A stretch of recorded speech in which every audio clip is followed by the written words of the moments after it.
Bali, nagtitinda po kayong bagoong. Magkano naman po yung bagong na tinitinda nyo? Ah, mura lang po. Ayun si tatay, oh, nagtitinda ng bagong. Napakainit, senior citizen na. Ay tay, sige nga po, tinan ko nga po yung bagong na tinitinda nyo. Eh bakit po napakainit talagang nakabike po kayo, ano, nagtitinda. Ay, yung bike ni tatay, oh. Tinan ko nga po. Ah, bagong po, ginisa, no? Magkano po yung ganitong bagong? 100 lang po. Ah. Kailangan po yung malamang. Di ka iinam po, ano?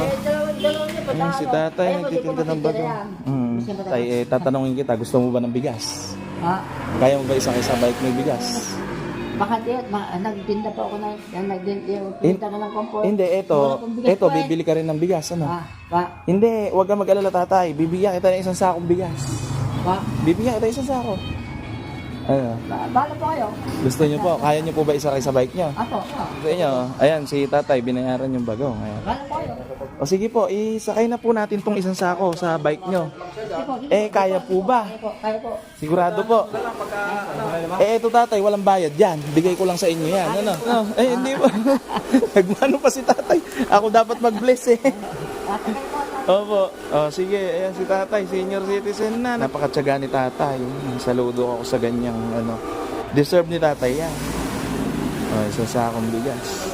Dito na lang tatay, sa may gilid. At ano, isasakay. Ayan.